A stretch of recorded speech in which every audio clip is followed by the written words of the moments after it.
Confortará mi alma, me guiará por sendas de justicia, por amor de su nombre. Dice Salmos 23:3, el buen pastor. Qué mejor que nuestro Dios para pastorearnos, para guiarnos. Y qué mejor guía que su Espíritu Santo en esta mañana y en este día, en un día mejor. Llenando tus mañanas, un día mejor. Buenas nuevas, buenas nuevas.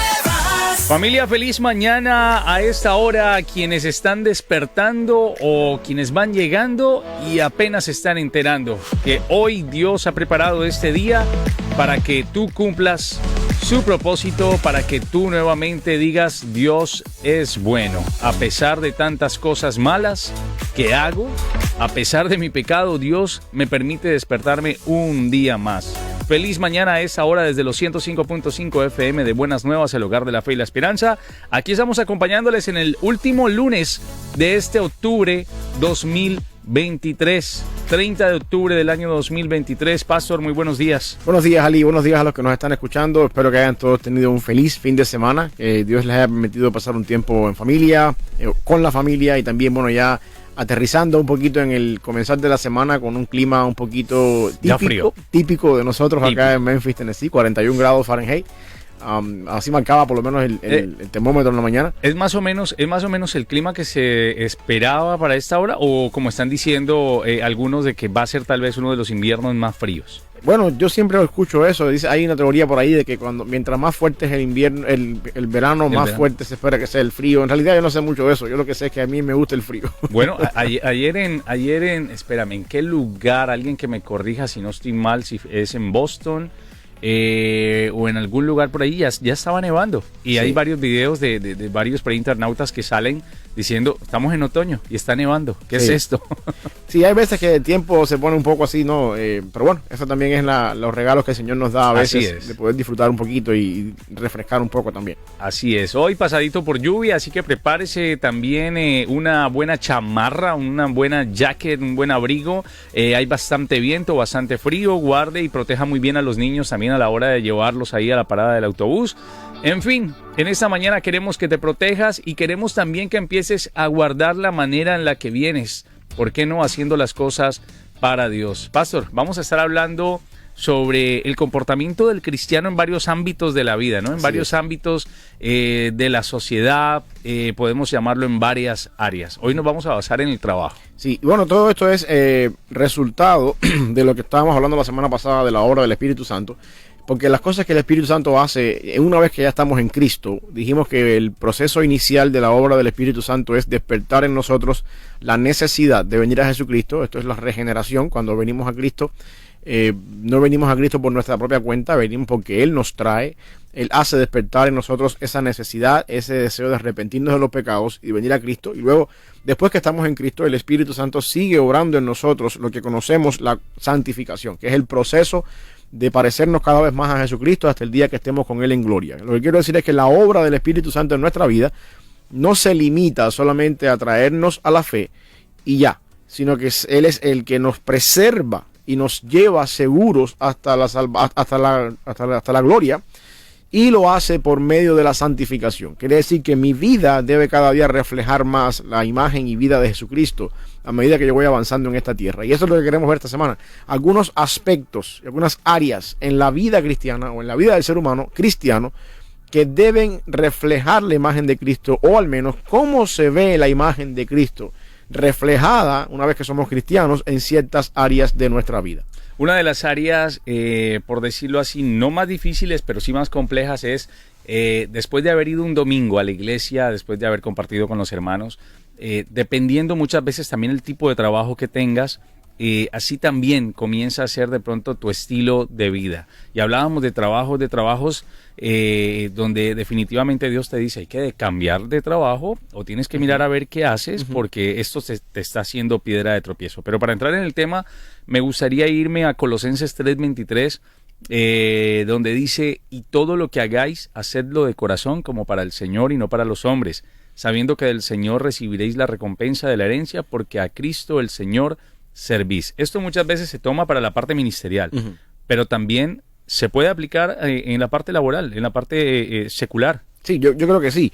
Y no solamente eso, también Pablo dice en 1 Corintios 10:31, creo que es hacerlo todo, ya sea que comáis o bebáis, hacerlo todo para la gloria de Dios. Es decir, que incluso el comer y el beber, que son cosas sencillas que uno hace en el diario vivir, y aquí beber no significa beber bebidas alcohólicas, así que quiero que entendamos esto. Beber aquí es lo cotidiano de la vida.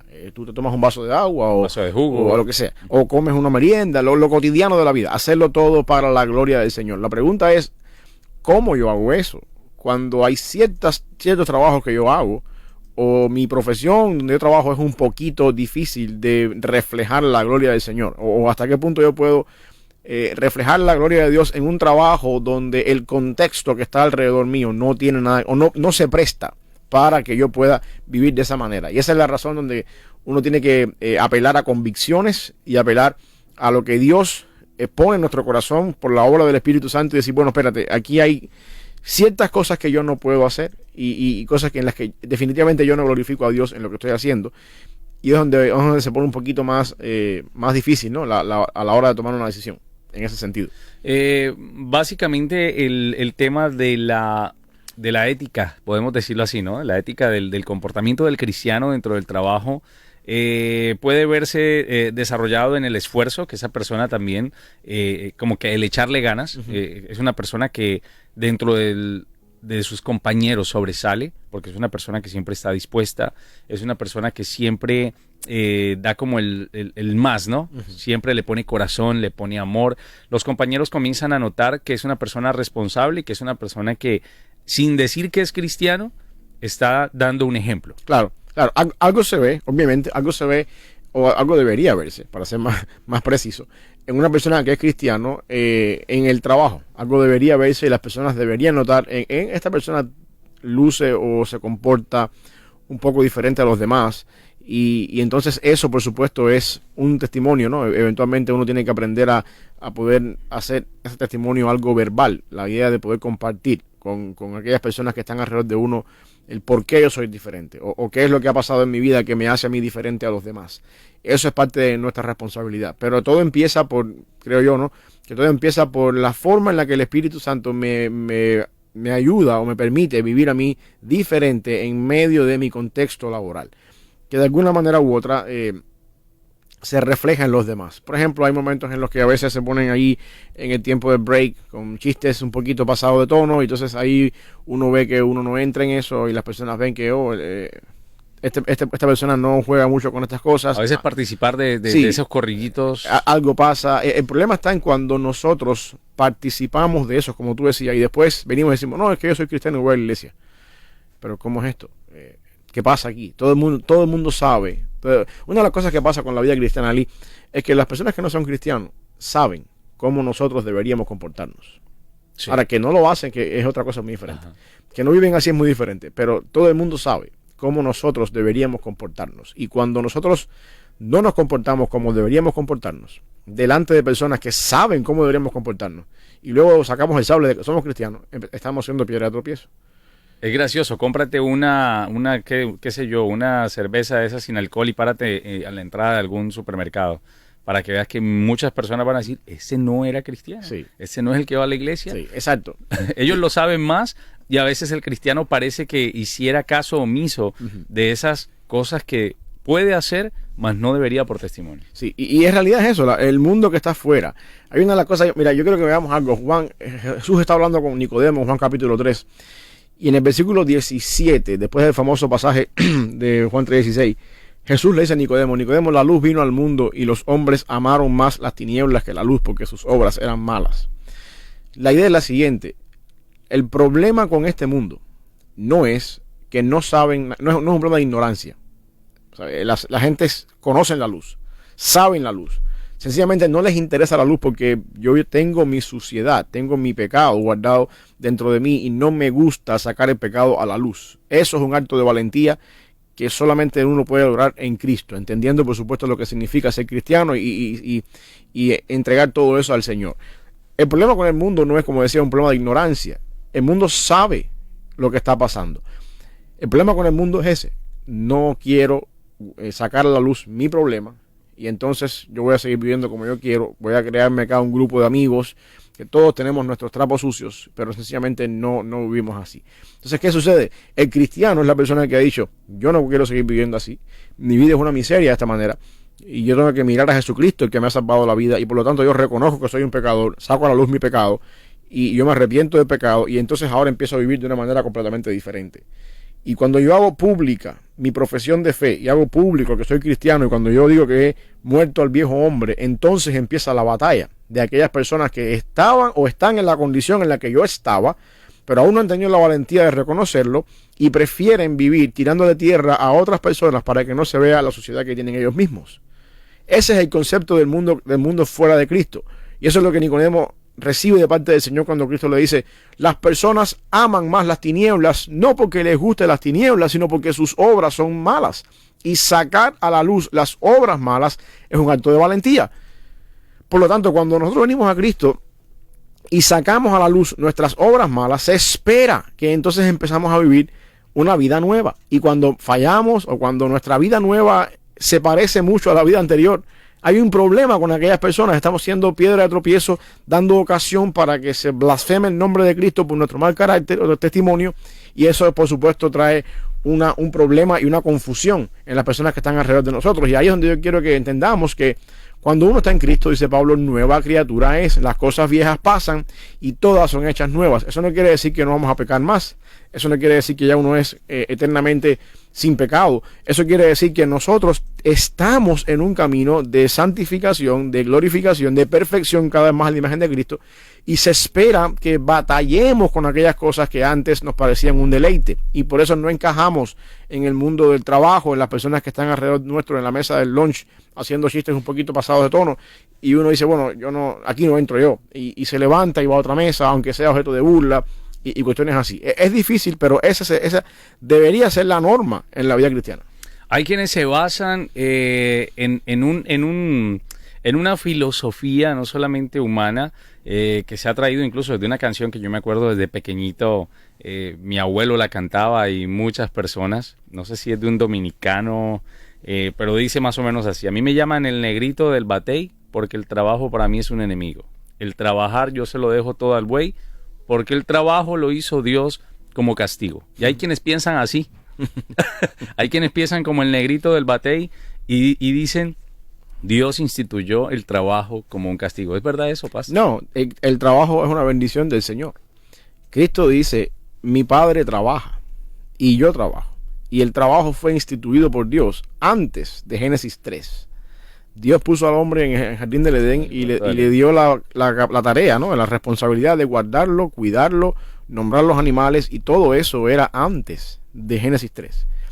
El hombre fue hecho para trabajar y la imagen de Dios se refleja en que Dios trabaja. Cristo lo dice, yo estoy reflejando a Dios en mi forma en la que yo trabajo, porque Dios es un Dios que trabaja. Lo que vino como consecuencia del pecado fue tener que vivir del trabajo. Si tú no trabajas, tú no vas a comer. Eso es una realidad, y Pablo lo dice en 2 de Tesalonicenses: el que no trabaja, que no coma. Lo que vino como consecuencia de eso fue tener que ganarnos el pan con el sudor de la frente. Esa es la consecuencia del pecado, pero el trabajo no es pecado. Es más, la falta de trabajo es un problema. El rey David, el gran pecado de David, fue cometido en un momento de ocio, cuando debería haber estado en la guerra. Y 2 de Samuel 11, que es el pasaje donde se habla de eso, dice, en el tiempo en que salen los reyes a la guerra, David se quedó en el palacio real. Ya eso dice mucho. David es el rey, él debía haber estado en la guerra, sin embargo estaba paseando en el palacio de ocio, sin hacer nada, mente desocupada, taller del diablo, y en ese momento, caminando por la azotea del palacio, se encontró o vio a Betsabé bañándose en su casa. Vamos a obviar la parte de Betsabé, centrémonos en David.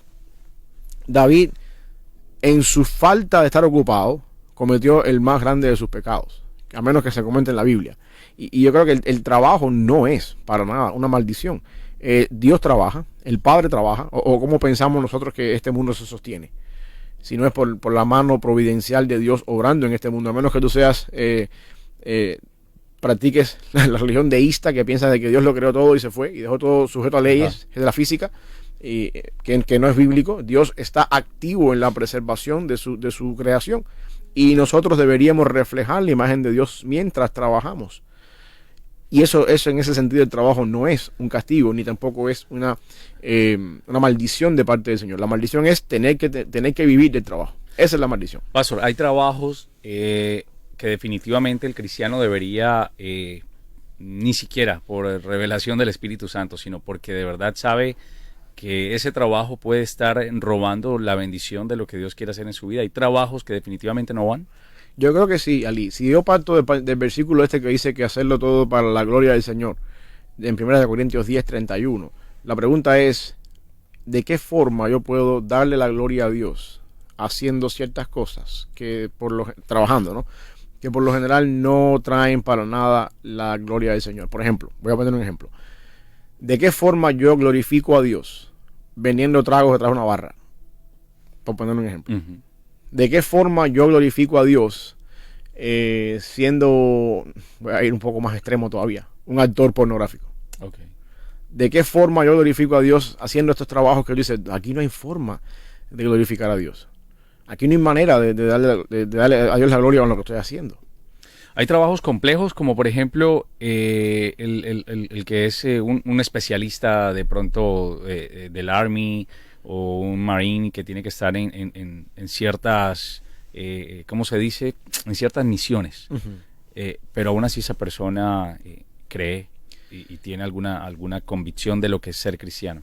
Sí, y yo creo que sí, eso es parte de, bueno, yo no estoy involucrado en la vida militar, pero yo encuentro en la Biblia que ir a la guerra, el pueblo de Israel, salir a la guerra y defender la nación del enemigo no es mal visto en la Biblia, no es mal visto.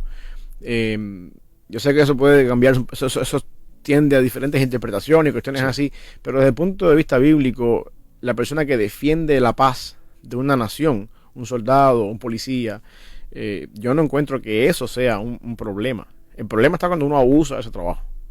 Y cuando uno en realidad, digamos, si eres policía, abusas de tu trabajo en la ley y extorsionas a las personas que están debajo de ti. ¿Y para qué utilizas ese cargo, esa posición? Exacto. Ahí es donde encuentro un problema.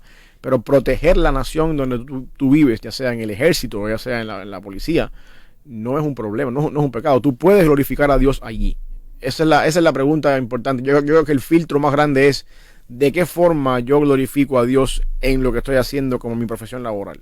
Ese sería el filtro más grande. Yo puedo glorificar a Dios como policía eliminando la injusticia en la sociedad y haciendo que la vida del justo en la nación sea más saludable o más placentera, y glorifico a Dios trayendo la paz y siendo un proveedor de justicia. Dios es un rey justo. Yo de alguna manera glorifico a Dios así. Ahora la pregunta es, ¿cómo yo glorifico a Dios detrás de una barra? ¿De qué manera al venderte un trago yo estoy dándole a Dios la gloria? O de qué manera al promover un vicio en ti estoy yo dándole a él la gloria? Eso es un poquito difícil de poder diríamos, conjugar, ¿no? Y hay momentos en la vida donde uno tiene que por convicciones decir, hasta aquí, esta era mi vida, terminé con esto, porque yo creo en un Dios que me ha cambiado y yo no puedo seguir haciendo lo que hacía antes. Y yo creo que cuando uno decide dar ese paso de fe, de decir hasta aquí y cerrar una puerta que no glorifica a Dios, hay una promesa bíblica que a los que le honran, Dios honra. Y cuando uno decide poner la mano en el arado y decir, te voy a seguir y yo no voy a hacer las cosas que a ti no te glorifican, Dios se encarga de abrir puertas que glorifican al Señor. Y por supuesto, eso es un paso de fe. Eso por supuesto requiere oración, requiere de alguna manera tener que poner las cosas en perspectiva. Yo no te digo que si tú estás trabajando en un bar o si tienes un trabajo que no glorifica al Señor, mañana llegues al manager y le digas, ya me voy. Yo te digo que ores y que le pides a Dios que te dé la oportunidad de encontrar algo que a Él le glorifique, que te abra puertas. Ahora, puede ser el trabajo la manera más fácil de caer. Puede ser el tropiezo más grande que tienes y no te has dado cuenta. Puede ser que te guste el ambiente, donde sí. Hay gente que dice, no, es que no hay más, no, mentiras. De pronto tal vez te gusta el ambiente porque claro, de allí venías, pero claro, ahora puedes controlar un poco más el tema de... Y sí, y yo creo que eso también va mezclado mucho al nivel de convencimiento espiritual que uno tenga, ¿no? Por la obra del Espíritu Santo. Y por supuesto, de conocer la palabra y llegar al punto de convicción. Uno tiene que tener cuidado con esto, Ali. Yo no quiero generalizar mucho aquí, pero Hay que tener cuidado porque nosotros vivimos en un mundo donde pudiéramos justificar el mal sacando un pasaje de contexto o trayendo a la Biblia una interpretación como nos gusta a nosotros, no sé, pero yo conozco muchas personas y he visto muchos escenarios en los cuales personas usan la Biblia para salirse con sus propios intereses y sacan un pasaje de contexto y justifican incluso un comportamiento equivocado en la vida. Y hay que tener cuidado porque en ese sentido, con respecto a eso mismo, y estoy usando el caso de la persona que trabaja en un bar, no porque tenga nada en contra de los que trabajan en los bares, sino porque fue el primero que me vino a la mente. Y como ese, muchos más. Yo conozco muchas personas que con el tema de la bebida alcohólica justifican la Biblia y Jesús convirtió el agua en vino y Noé se emborrachó cuando salió del arca, hizo una viña y por ahí para allá encuentra una cantidad de personas que justifican una serie de cosas y puedes decir, bueno, si Noé se emborrachó plantó una viña o si Jesús convirtió el agua en vino, ¿qué hay de malo que yo trabaje en una barra? Y yo puedo darle la gloria a Dios en lo que estoy haciendo, así como Jesucristo glorificó al Padre al convertir el agua en vino, en hacer un milagro y uno puede darle una interpretación a lo que está pasando y de alguna manera u otra justificar lo que está haciendo. Y eso es un problema. Yo creo que uno tiene que ser, a la hora de... Uno de los grandes errores que yo encuentro que han dado pie a muchos problemas teológicos y doctrinales es venir a la Biblia con una idea preconcebida. Si tú quieres buscar en la Biblia la justificación para la bebida alcohólica, la vas a encontrar porque tú vienes preconcebido a eso. Yo te aconsejaría que vengas con tu mente abierta. Señor, háblame. Y déjame saber si voy por el camino correcto y déjame saber si estoy haciendo lo incorrecto. Y deja que sea el Espíritu el que te hable. Y batalla con el Señor en oración. Escucha el consejo de algunas personas que son también sabios. Y yo no te estoy diciendo que tú cierres la puerta y le digas al dueño del bar, hasta aquí llegamos tú y yo. Yo te digo que si eso es un área en tu vida, y como digo, cuando digo bar, digo cualquier otro trabajo que tú sientas que a él no le das la gloria. Si eso es un área en tu vida que estás batallando con eso, estaré glorificando a Dios o no lo estaré haciendo, ya eso es una señal. Ya Dios está poniendo en tu mente algo que te está inquietando.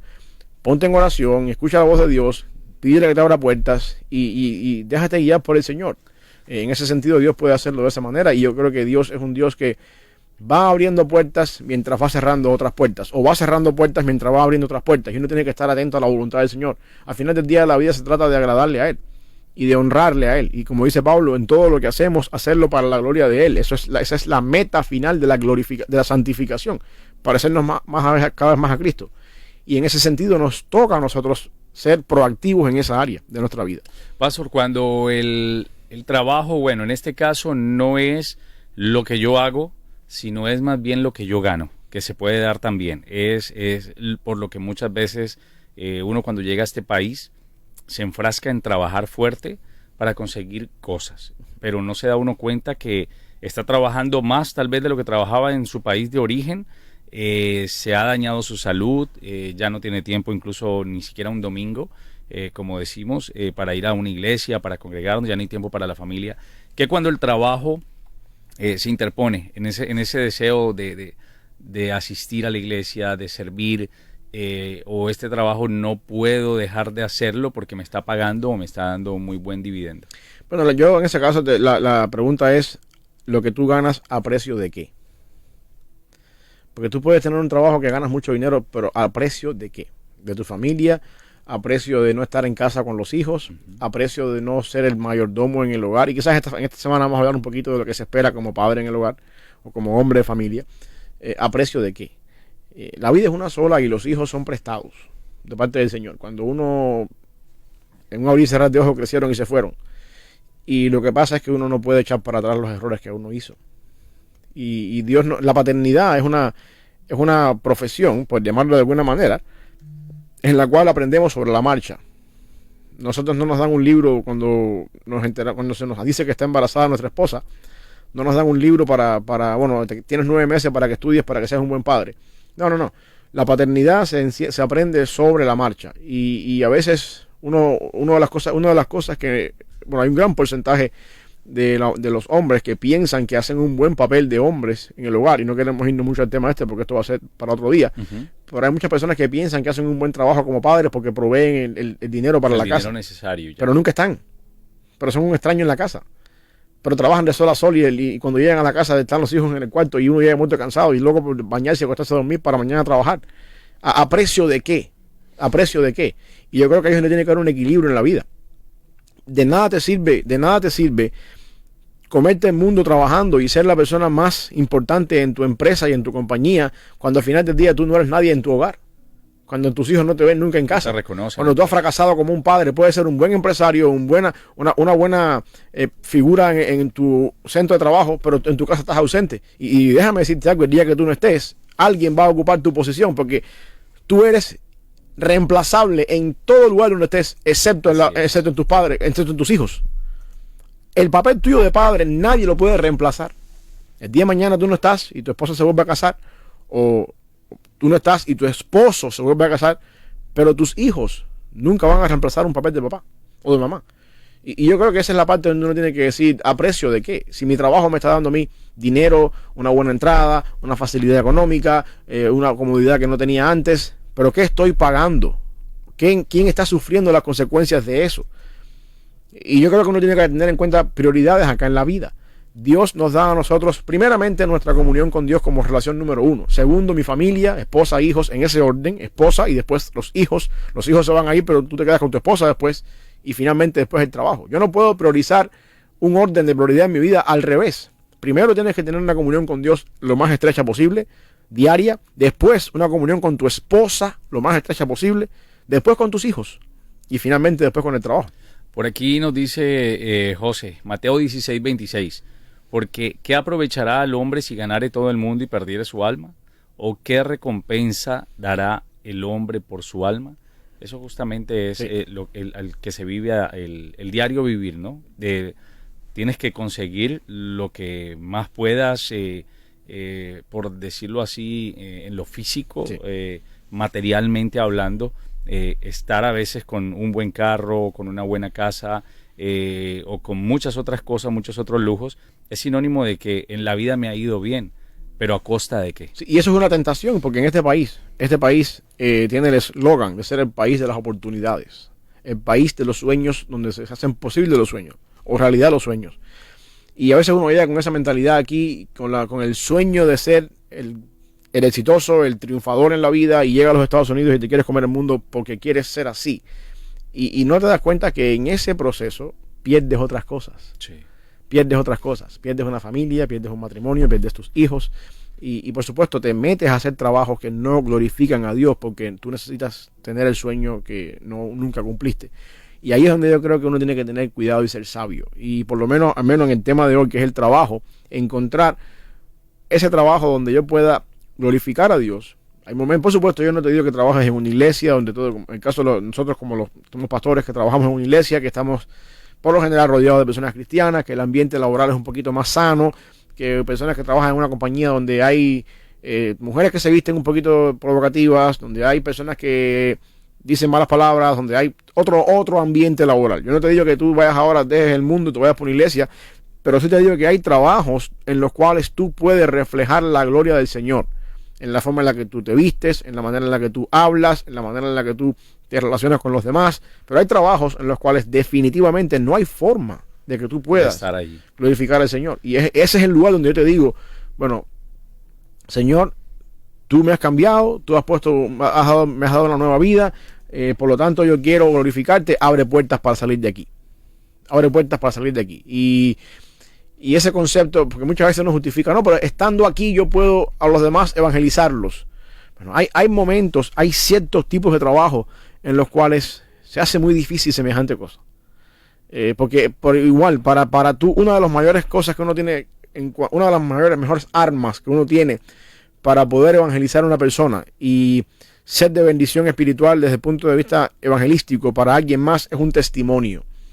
Igual, ¿de qué forma yo puedo decirle a una persona, Cristo ha cambiado mi vida, ahora soy yo una nueva persona en Cristo? Cuando la persona dice, sí, pero espérate, si tú fueras tan buena persona, nueva persona, ¿por qué sigues haciendo estas cosas? Así es. ¿Por qué todavía sigues trabajando aquí? ¿Por qué sigues todavía detrás de la barra si tú supuestamente Dios te cambió? Y lo que la Biblia dice que es pecado, tú lo vendes acá y vives de la propina. O sea, en mi punto es el siguiente: y hay ciertos lugares donde por mucho que yo me quiera esforzar, no puedo darle a Él la gloria. Y ahí es donde tengo que decir, bueno, Señor, abre puertas entonces. Abre puertas y sácame de aquí. Y eso es una responsabilidad que nos toca a nosotros. Aunque la puerta que Dios abra el income financiero sea menor que el que tengo yo ahora. Porque a veces uno piensa que cuando Dios abre puertas, Él bendice y las bendiciones son mucho más grandes que las anteriores. Sí, 100% de acuerdo con eso. El problema es que para Dios, en el diccionario de Dios, la palabra bendición no significa dinero. La palabra bendición delante del Señor quiere decir a veces otra cosa. Más tiempo con la familia. Quiere decir quizás la oportunidad de acercarte más al Señor. La oportunidad de pasar más tiempo en tu tiempo en comunión con Dios, exponerte menos al pecado, aunque ganes menos dinero. Bendición no quiere decir necesariamente dinero, no quiere decir necesariamente un mejor carro, una mejor casa. Bendición delante del Señor a veces son otras cosas que son eternas. Que traen paz. Y que son eternas, porque la economía y la finanza no es eterno. Cuando uno se va de aquí, lo único que se lleva es una caja de muertos, más nada. Así y es. la ropa que te llevas puesta. La pijama de madera, dicen por ahí. Sí. Y en ese sentido uno tiene que ser un poco sabio.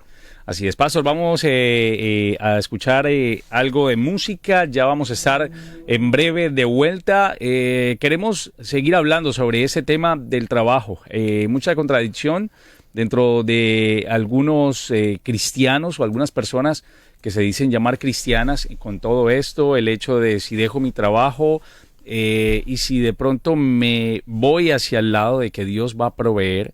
Y eso es donde realmente comienza a actuar la fe. Cuando yo dejo una cosa por seguir a Dios, cuando yo dejo un empleo por seguir a Dios o por estabilizar mi familia. Porque hay empleos que definitivamente dañan el hogar y no nos estamos dando cuenta. Y la otra parte, el empleo también, cuando el trabajo ministerial también puede llegar a agobiar a mi familia y a las personas con las cuales me relaciono. Estás escuchando Buenas Nuevas en los 105.5 FM. Escuchando esta buena salsita a esta hora para los colombianos, qué sé yo, en Cuba también gusta mucho la salsa, Pastor. Sí, también. Este género que le hace a uno recordar el Caribe, le hace a uno recordar como el calor de la gente, le hace a uno recordar los árboles que uno no ve acá, pero que hay allá, que cada árbol tiene un fruto, el que pongan al lado de la casa de uno cualquier cosa.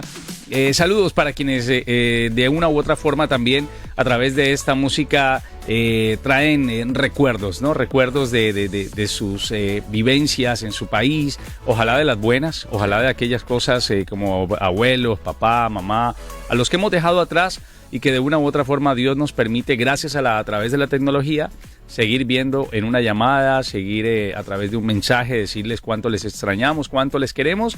Y como siempre digo yo, si no nos vemos aquí, pues en algún momento Dios nos va a permitir vernos en la eternidad. Uh-huh. Pero de que nos vemos, nos vemos. Así mismo. Pastor, cuando el trabajo comienza la parte ministerial, porque se trabaja, uh-huh, para la gente que dice, no, es que esa gente se la pasa en la iglesia y no hace nada. No saben lo que es trabajar con personas, no saben lo que es lidiar con cada persona, que es un mundo, ¿no? Tiene un carácter, una manera de ser tan distinta.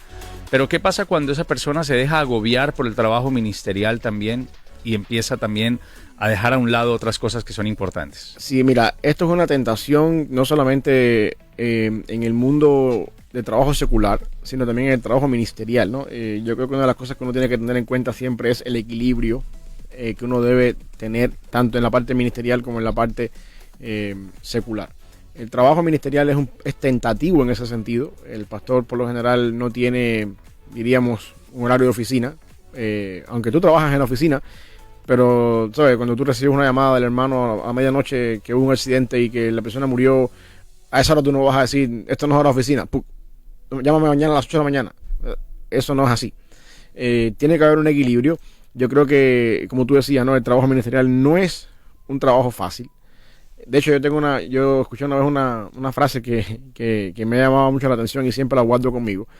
El ministerio no es el peor de todos los negocios, mejor dicho, es el peor de todos los negocios, uh-huh, pero es la mejor de todas las profesiones.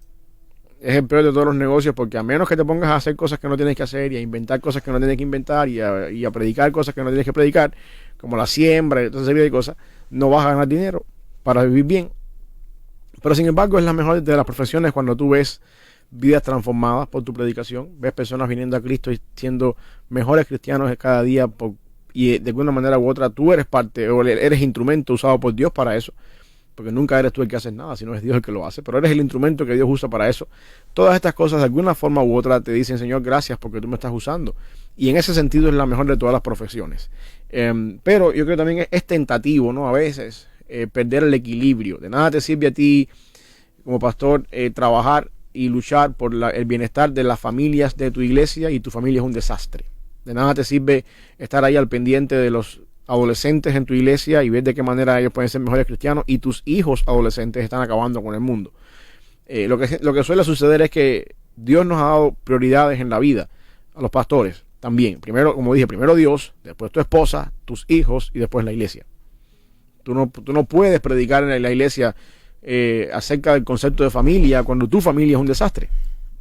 Y aún así no se justifica que tu familia sea un desastre por culpa de haberte estado ocupando de las demás familias. Y cuando nunca incluso te vemos con la familia o tratando de predicar algo que no se está viviendo en el entorno familiar. Claro. Solamente vemos a la persona sola porque se ha encargado del ministerio, pero su familia no participa dentro de esto. Claro, y exacto, y ahí tiene que haber también un equilibrio. Tú quieres una familia que sirva al Señor, tú quieres de alguna manera modelar con tu familia cómo debería lucir una familia en la iglesia, pero tú no puedes perder el balance en eso. Eso quiere decir que hay días que tú tienes que decirle a los hermanos, lo siento hermanos, hoy no puedo estar en esta reunión porque mis hijas tienen un partido, no sé, de fútbol, por poner un ejemplo. Y estás allí. Mis hijas tienen que hacer algo en la iglesia hoy, en la escuela hoy, yo tengo que estar allí, aunque eso requiera que tenga que decir que no en otro lugar. Hay una estadística muy grande en el mundo pastoral, y es que los hijos de los pastores tienden a hacer un rechazo por la iglesia cuando son adultos. Y uno puede ver la vida de hijos de pastores, que uno dice, ¿cómo es posible que el padre de esta persona, siendo un pastor tan involucrado en la obra del Señor, tan bueno, tan buen teólogo, tan buen predicador, sus hijos no sean personas tan activas en la iglesia, en el mejor de los casos, en el peor de los casos ni siquiera están, no se les vea, como sus padres? Y el problema es que psicológicamente hablando, hay una estadística que dice que muchas veces hay un gran rechazo de los hijos de los pastores hacia la iglesia y el ministerio porque ven en esa área, la iglesia y el ministerio, el medio que les robó a su papá. Y cuando llegan a ser adultos dicen, yo no quiero tener nada que ver con esto, porque esto fue el medio que hizo que papá siempre estuviera ausente en el hogar. Qué tremendo eso. Y por supuesto, de alguna manera u otra, eso no te lo van a decir así. Cuando tú conversas con uno de ellos, dices, no, sí, el ministerio, mi papá era un buen pastor. Pero al final del día, cuando tú escarbas detrás de todo esto psicológicamente hablando, te vas a dar cuenta que hay cierto recelo hacia la iglesia, hacia el pastorado, porque esto fue lo que me robó a papá cuando yo era un niño. Papá nunca estuvo conmigo en un partido de fútbol porque estaba en una junta de diáconos, o nunca estuvo conmigo porque había esto otro. Y esa es la parte donde yo creo que los pastores tenemos que ser sabios. Yo quisiera que mis hijas fueran el día de mañana, bueno, pastoras no van a ser porque son mujeres, obvio. Yo quisiera que fueran el día de mañana personas que sirvan al Señor, que estén, sus esposos sean pastores, esposas de pastores. Yo quisiera todas estas cosas para mis hijas. O que estuvieran ministerialmente integradas a algo. Sí, pero yo no puedo hacerles ver a ellas que el ministerio es una carga, lo que les robó a su papá. Yo necesito que ellas vean que papá está ahí, que papá está presente, que papá es el pastor, sí, pero papá está presente. Y por supuesto, aunque está presente con mis hijas, a veces tenga que decirle a otros hermanos en la iglesia, no puedo estar presente contigo. Hay una buena pregunta por acá que hacen y es el punto de vista que puede dar el pastor en estos momentos. Los padres que han salido de sus países para abrir un camino mejor para la familia y que se quedó en los países de origen. Esa familia que dejamos atrás por venir a trabajar y darles un futuro mejor. Mira, ahí ¿cómo? Mira, yo te voy a dar mi punto de vista con eso, Ali, y yo espero no ser malentendido con esto. Y yo espero que quien quiera que esté escuchándonos logre entender el concepto ministerial detrás de todo esto. No hay mejor futuro que yo le pueda dar a mis hijos que la presencia mía como padre en el hogar. Aunque eso implique comernos todos los días una ensalada. La vida de los hijos es una bendición que Dios nos permite vivir con ellos.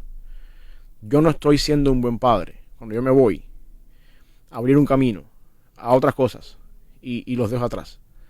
O nos vamos todos o nos quedamos todos. Pero eso soy yo.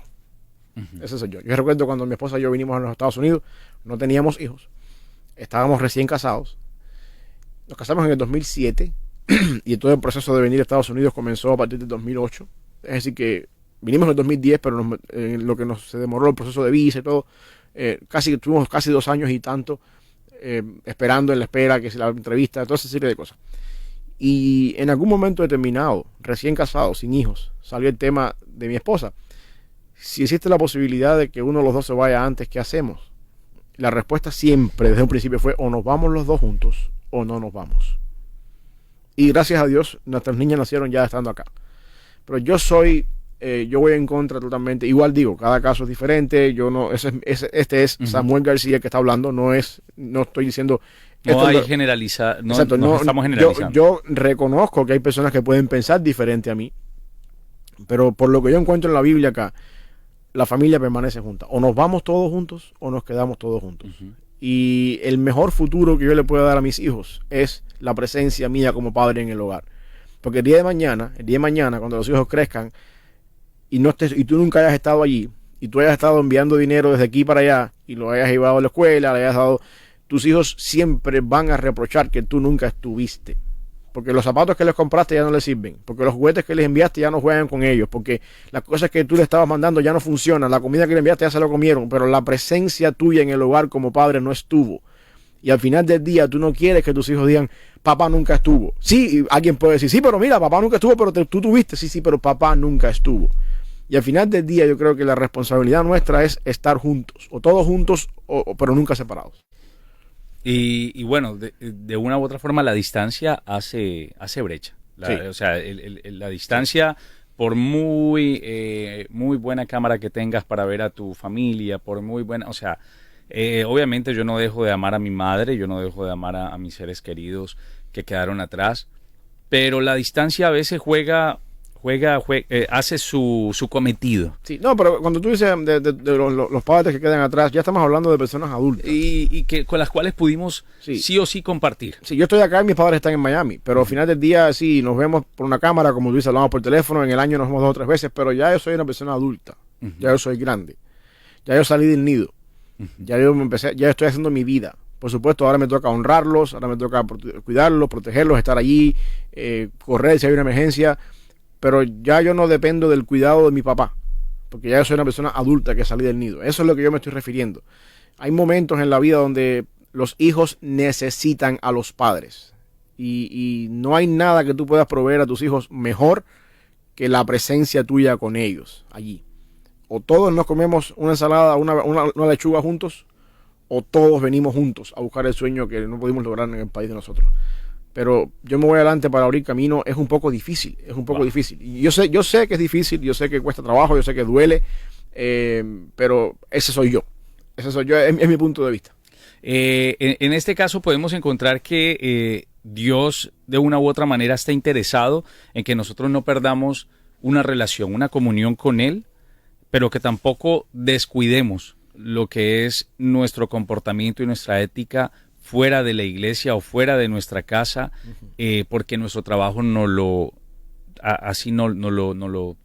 exige, ¿no? O nos está tal vez demandando cierto tiempo.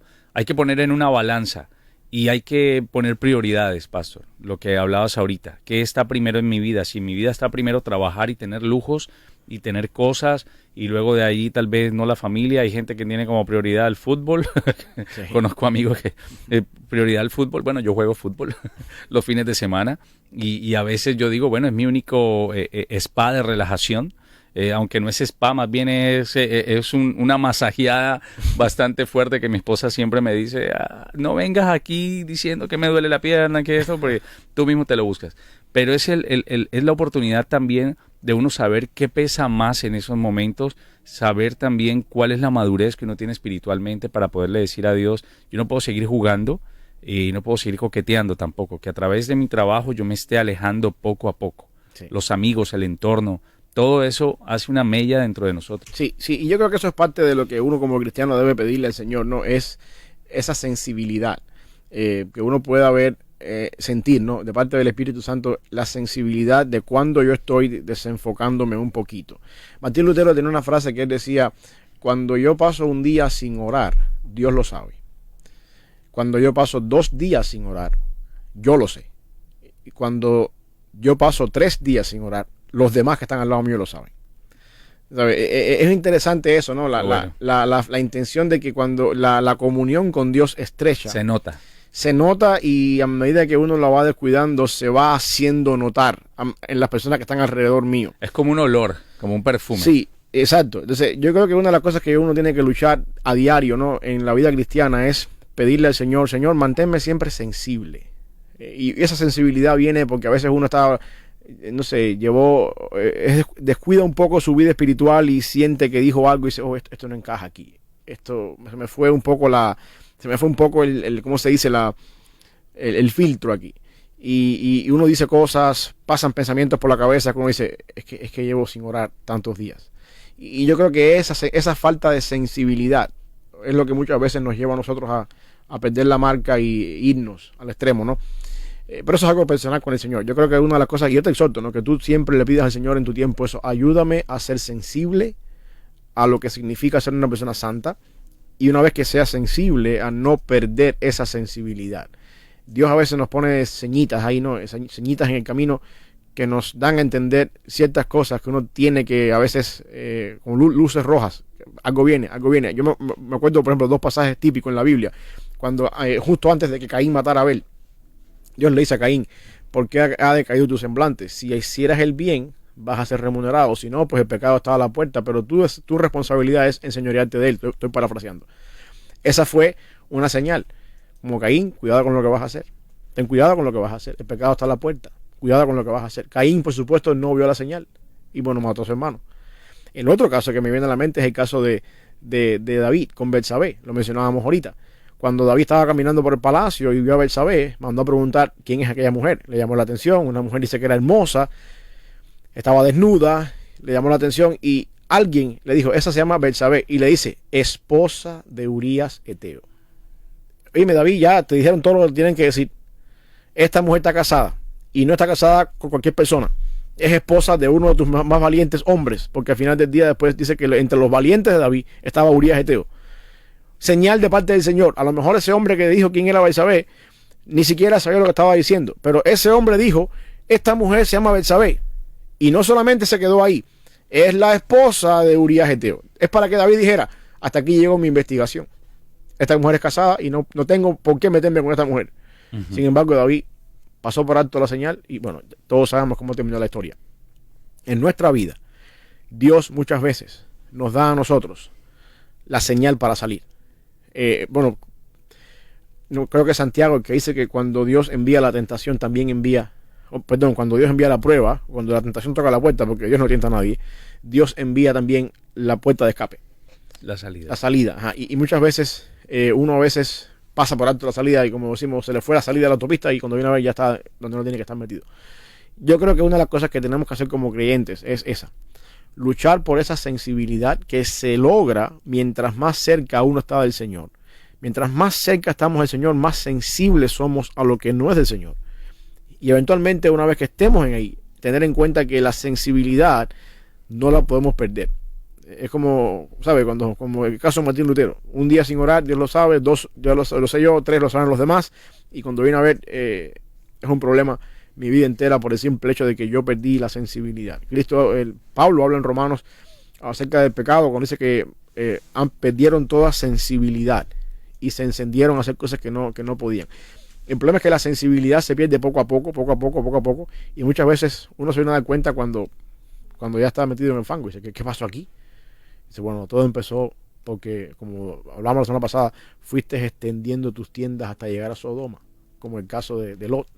Poco a poco llegaste hasta allá y te viniste a dar cuenta cuando te violaron tus hijas, porque pensaron que no había más hombre en la tierra. ¿Qué pasó? Algo así de las malas amistades también. Sí, las malas juntas corrompen. Y por eso es que hablamos, ¿no? la importancia de dónde yo trabajo, de qué manera mi trabajo glorifica al Señor. ¿Con quién me relaciono? ¿Qué conversaciones yo hablo? ¿Qué veo en la televisión? ¿Qué veo en mi teléfono?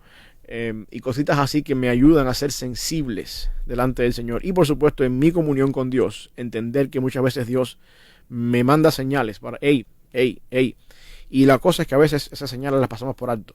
Porque una de las cosas que vemos en el caso de Elías, en la cueva huyendo de Jezabel, es que había un terremoto, un fuego, un viento, y sin embargo Dios habló en el silbo apacible y delicado. Muchas veces Dios nos susurra su palabra bien despacio, bien bajito, y tenemos que estar en una sintonía con Dios bien estrecha para poder escuchar su voz. Y Dios está hablando. Lo que pasa es que muchas veces nosotros no estamos prestando atención porque estamos enfocados en que es el trabajo, el overtime, el dinero, y Dios está hablando. Un simple versículo bíblico, una simple idea en tu mente, un simple consejo de otra persona que está completamente ajeno a lo que está pasando por tu vida. Y muchas veces nosotros somos los que tenemos el nivel de sensibilidad bien bajo y no tenemos la capacidad de escuchar bien lo que está pasando alrededor nuestro. Y luego, ¿cuándo fue que nos venimos a dar cuenta? Cuando estamos ya con el agua al cuello y decimos, pero si es que el hermano me dijo, pero si es que yo había visto esto.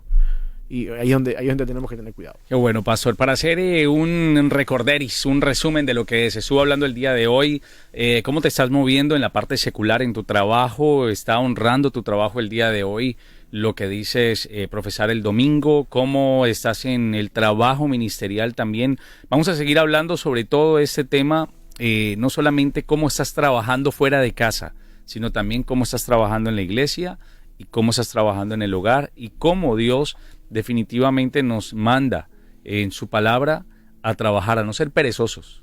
Dice, mira la hormiga, ¿no? Uh-huh. Que ahorita para esta época ya no ves ni una sola, ya ellas